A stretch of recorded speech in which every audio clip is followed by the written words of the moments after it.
Hello दोस्तों, welcome to my new video. तो आज का जो हमारा टॉपिक है, आज हम पढ़ेंगे भारत की न्यायिक व्यवस्था, है ना, इंडियन जुडिशियल सिस्टम। अभी तक हमने क्या देखा? हमने राज्य और संघ की कार्यपालिका हमने समझ ली है।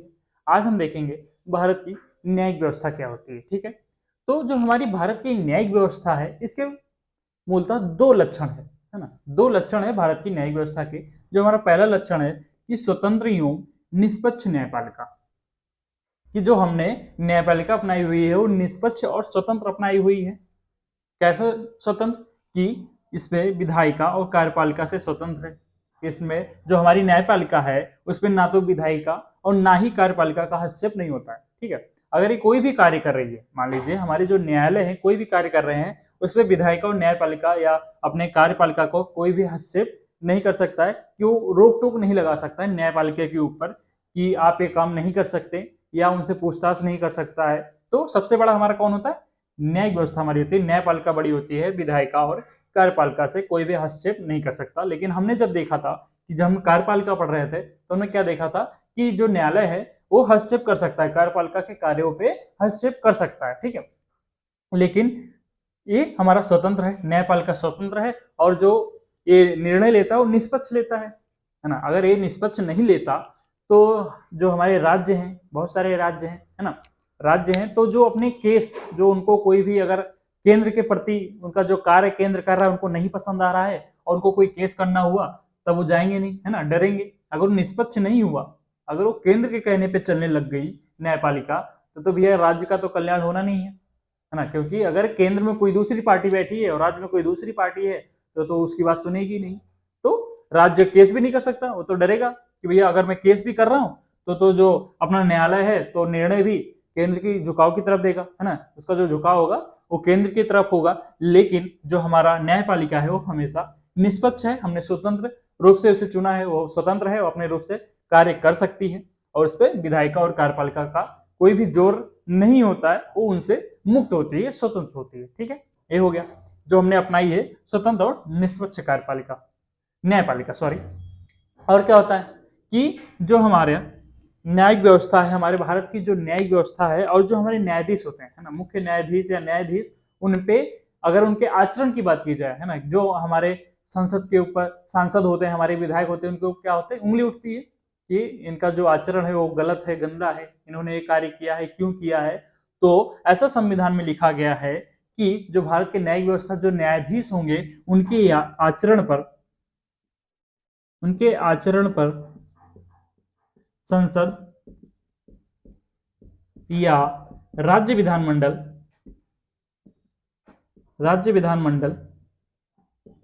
में चर्चा नहीं होगी।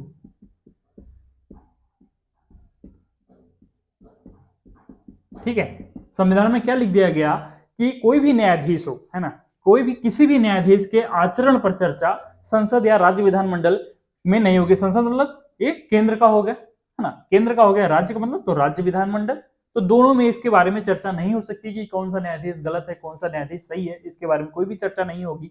और एक चीज यहाँ पे ध्यान देने वाली बात होगी कि जो हमारा न्यायिक व्यवस्था, जो हमारा न्यायालय है, जो कार्य करता है ना, न्यायालय के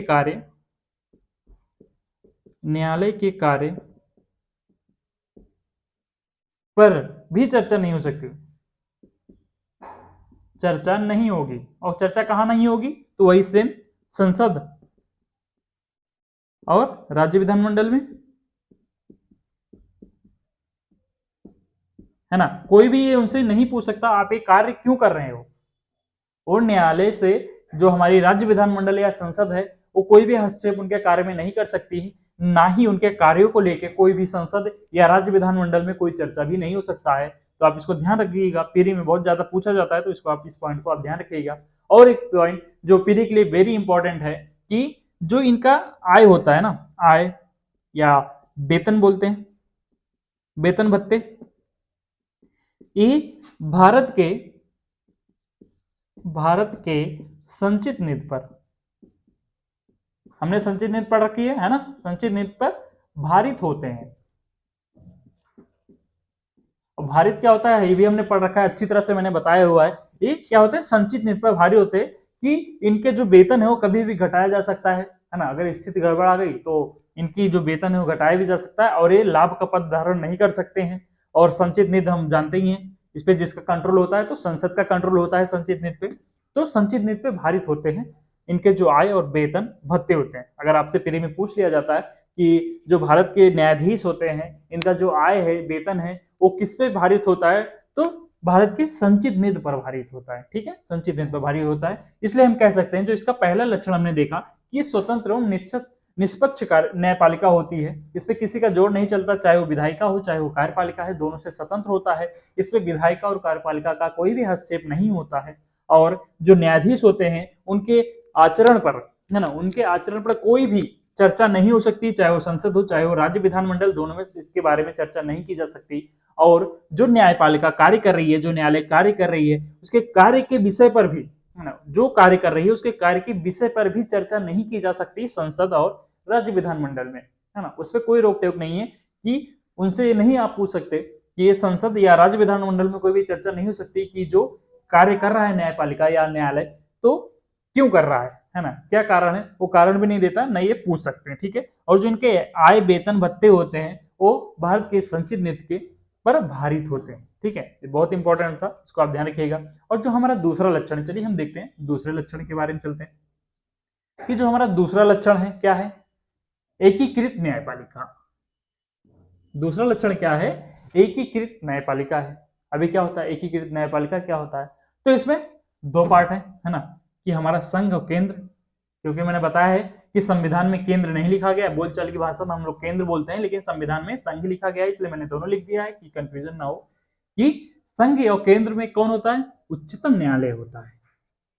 संघ और केंद्र के लिए कौन होता है, उच्चतम न्यायालय होता है। और राज्य के लिए क्या होता है, राज्य में दो होता है, एक उच्च न्यायालय होता है और दूसरा जिला न्यायालय होता है। ठीक है, दो होते हैं, एक उच्च न्यायालय होता है दूसरा जिला न्यायालय होते हैं। इसके बारे में तो आप लोग जानते भी होंगे, जिला न्यायालय और उच्च न्यायालय। तो पब्लिक क्या करती है इसमें, अगर मान लीजिए आपका कोई भी केस होता है तो आप क्या करते हो, पहले जिला में इसमें अपील करते हो, है ना, आपने इसमें अपील करते हो जिला न्यायालय में। अगर इसमें जो निर्णय मिलता है जिला न्यायालय के द्वारा, जो निर्णय मिल रहा है आप उससे संतुष्ट नहीं है, आपको नहीं सही लग रहा है, तो आप कहाँ जाते हो, फिर उच्च न्यायालय में जाते हो, है ना, हाई कोर्ट जाते हो, हाई कोर्ट जाते हो, यहाँ पे आपने अपील की। फिर जो हाई कोर्ट ने भी जो निर्णय दिया आपको आप उससे भी संतुष्ट नहीं है, आपको लगता है कि जो निर्णय दिया है वो हमारे फेवर में नहीं है, तो क्या करते हो आप, फिर से आप यहां से उठ के फिर आप सुप्रीम कोर्ट के पास जाते हो, है ना, सुप्रीम कोर्ट में आप अपील करते हो। जब आप सुप्रीम कोर्ट में अपील करते हो, अब जब उच्चतम न्यायालय सुप्रीम कोर्ट जब कोई भी निर्णय देगा, है ना, ये आपका लास्ट निर्णय होता है, ये आपका लास्ट निर्णय होता है। और जो भी निर्णय देता है वो जिला न्यायालय और उच्च न्यायालय के लिए क्या होता है, बाध्यकारी होता है। ठीक है, जो उच्चतम न्यायालय जो भी निर्णय देगा वो उच्च न्यायालय और जिला न्यायालय के लिए बाध्यकारी होता है। ये तो आप लोग जानते होंगे, एकदम सिंपल था, है ना, हम बचपन से सुनते हुए आए हैं कि जो कोई भी अगर केस हो रहा है तो पहले जिला न्यायालय में हम लोग जाते हैं, अगर वहां पे नहीं हो रहा है तो हम भागते हैं क्या, उच्च न्यायालय हाई कोर्ट में जाते हैं, अगर हाई कोर्ट में भी सुनवाई नहीं हो रही तो सुप्रीम कोर्ट चले जाते हैं। और जो सुप्रीम कोर्ट में जब चला जाता है, अगर वहां पे कोई भी सुनवाई हो जाती है, कोई भी निर्णय हो जाता है, वही लास्ट निर्णय होता है, उसी निर्णय को उच्च न्यायालय और जिला न्यायालय को मानना पड़ता है। ठीक है, तो ये होता है एकीकृत न्यायपालिका।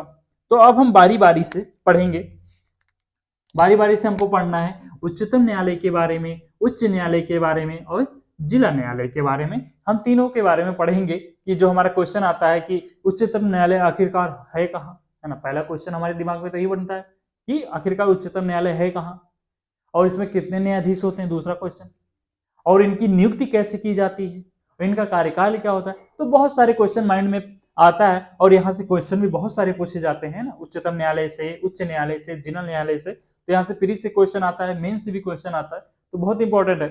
तो इसके बारे में हम कल चर्चा करेंगे, उच्चतम न्यायालय, उच्च न्यायालय, जिला न्यायालय के बारे में। तो आई होप आज का वीडियो आपको अच्छा लगा होगा। अगर आज का वीडियो आपको पसंद आई हो तो वीडियो को आप लाइक कर दीजिए, चैनल को आप सब्सक्राइब कर लीजिए। मिलते हैं कल नेक्स्ट वीडियो में उच्चतम न्यायालय लेके।